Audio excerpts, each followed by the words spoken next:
May 25, 1978. Terry Marker suffered minor injuries from a parcel bomb left in the parking lot of Northwestern University. May 9, 1979. John Harris suffered burn wounds and cuts to the face from a bomb in a cigar box left on his desk in his Northwestern University office.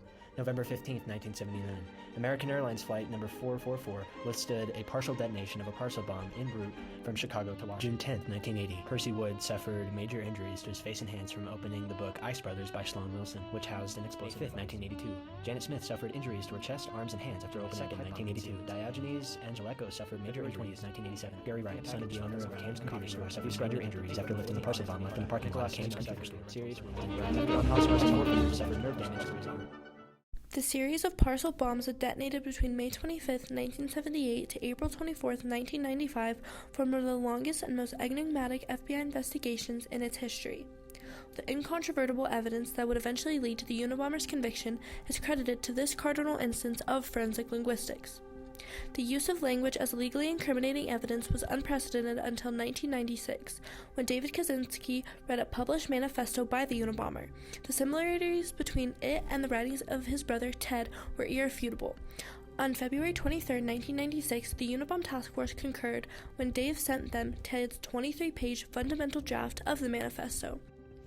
This point marked the first instance that forensic linguist comparisons were consolidated to form sufficient evidence for a probable cause affidavit for a search warrant. Dr. Charles Epstein was badly injured in his kitchen in Sacramento, California. He was the head of genetics department at the University of California Medical School. On June 24th, Dr. David Glertner was badly injured in his Yale office in New Haven, Connecticut. The thread between these two injuries signified a resurgence of a nationwide trepidation, and one police sketch reappeared in the psyches of Americans. This police sketch came from the only eyewitness of the Unabomber.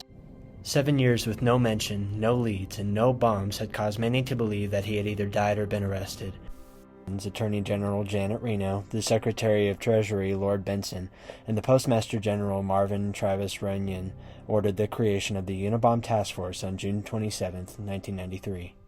Before long, the UTF was fully operational within its headquarters at the FBI office in Sacramento, California, and being run by Chief Inspector George Clow, and later by SAC Jim Freeman and SAC Terry Churchy. Projects were formed trailing all suspicions that the UTF had about its top 10 suspects. The foremost project was the Nathan R. Project, which relied on a faint indentation of writing on the letter which read, "Call Nathan R. 7 p.m.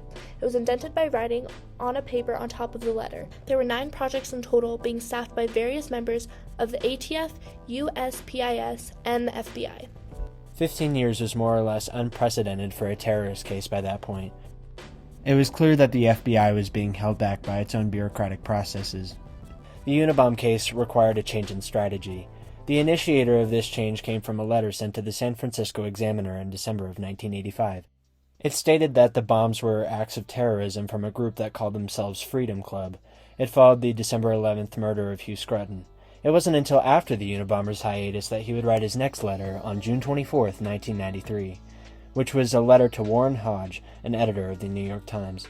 Similar to the last, it gave details about the FC identifier, as well as a social security number that could prevent fraudulent writings. He would go on to send 12 more letters under this FC label. However, the FBI never gave the letters a complacent treatment, whether the letter was a threat to blow up a major airliner or a threat for an obscure geneticist to stop his practice. These letters did not fall on deaf ears. This would especially be the case on June 20th, 1995, when another letter was sent to Warren Hodge. The letter starts like most, taking responsibility for the bombs that preceded it to maintain credibility. We have a long article between 29,000 and 37,000 words that we want to have published.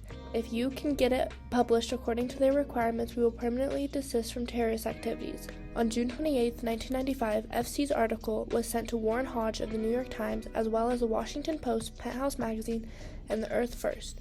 The Industrial Society and its Future was a Unabomber's manifesto detailing the strong encouragement of reform for post-industrial revolution in America. What he didn't realize, there'd be a fledgling forensic linguist out there named Jim Fitzgerald, who would read his one article and his 13 other letters and say, boy, there are some consistencies here throughout. If we can get this thing published. If the manifesto wasn't published, the resulting blood would be on the hands of the FBI and the news organization. If it was published, then a precedent would be set that the FBI complied with terrorists. The hope was that someone would read the manifesto and be able to associate it with someone who had matching beliefs. We've all agreed to recommend against promoting the publication of the manifesto and giving in to the demands of a terrorist. Terry Turchi, the SSA tasked with writing and written position, felt uneasy when confronted with the other agents in his office that evening. The stance was reversed. Terry wrote this revised position statement several hours later, and it was determined that the FBI did recommend publishing the manifesto. The Unabomber's manifesto was published on September 19, 1995 by the Washington Post. The UTF would amass a suspect list of 2,417. College professor Linda Patrick had raised the discussion with her husband, David Kaczynski, about articles within their local newspaper about the Unabomber profile in the summer of 1995. It was only a matter of time before she made the connection to the philosophies of David's estranged brother, Theodore Kaczynski. To his brother, Ted Kaczynski was a role model. What he lacked in sociability, he made up for in genius. With a scholarship at 16, he earned a bachelor's degree in mathematics at Harvard University. He earned a PhD in mathematics at the University of Michigan. He is a former professor of mathematics at the University of California, Berkeley. When Ted came to David with the idea of purchasing land in Lincoln, Montana and building a 10 by 14-foot cabin, David was proud of Ted for following his dreams. None of these events could have allowed David to entertain Linda's suspicion that Ted was the Unabomber. All of that changed when David and Linda read a copy of the manifesto on February 20th, 1995, on the FBI's website. The similarities were too visible to remain complacent. Trying to affirm whether the suspicion was justified, David and Linda hired a private investigator, Susan Swanson, to analyze this likelihood. Before long, it became clear that the geographic connections and the ideological similarities and the vernacular parallels between the letters were enough reason to take action. James Fitzgerald's temporary duty with the Unabomber Task Force ended in mid-December 1995. However, it wasn't long before he received a call from Turchi on February 23, 1996, requesting that he review a 23-page document and compare it to the manifesto. The document was one that David found while visiting his sick mother back at his and Ted's childhood home in Evergreen Park, Chicago. And then, of course, they sent in that 23-page document. And that's when I said, if it's not a plagiarism, you've got your man. Within the same phone call, plans were arranged for Fitzgerald to return to the Unabomber Task Force. In a meeting with some of his former UTF counterparts, it was determined that he would head the new Comparative Analysis Project, which would compare the language of the Unabomber's 14 letters against a series of 175 writings found in Ted Kaczynski's former home. The ultimate goal was to form the comparisons and word pairings into a probable cause affidavit to search Ted's cabin in Lincoln. Forensic linguistics was no longer a constituent in making this affidavit, it was the cornerstone. By April 2nd, the affidavit was written.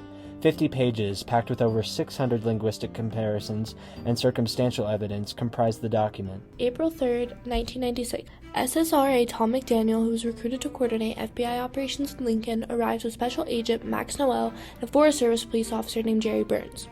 After surveying the cabin, the three men walked towards the front door. They knocked on the door saying that they were from the Nordic Drilling Company, requesting to see the corner stakes of his property.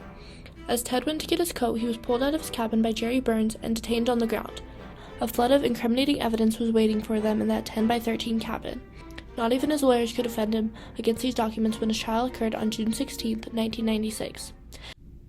Each of them had their own justifications for their desired outcomes. His lawyers were intent on fulfilling their duty of minimizing Ted's punishment as much as possible. His brother was concerned with doing what he could to help Ted avoid the death penalty. Ted was concerned with upholding the status of his mental state as to not discredit his ideas. The tactics of David Kaczynski and Ted's lawyers did just the opposite. Ted was examined by psychiatrist Sally Johnson, who diagnosed him with paranoid schizophrenia. The examination was an effort for the jury to decide against the death penalty. Nonetheless, Ted would have no part in it, and after a denied attempt to represent himself from that point forward, pled guilty to his 3 charges of murder and 13 accounts of transporting explosive devices with the intent to kill or maim on January 22, 1998. The Unabomber case was one that was filled with firsts, ranging from its incredible length of 18 years to its groundbreaking use of language as evidence. The work done by the comparative analysis team at the UTF set legal precedents in the U.S. that language analysis, text analysis, and forensic linguistics was an acceptable scientific principle. Since the Unabomber case, forensic linguistics has become its own field of investigation, and is used by investigators in the realm of profiling. As the ease of sharing information grows, forensic linguistics has shown to maintain its immense utility within recent and future criminal cases. Each instance owes its legal viability to one probable cause affidavit.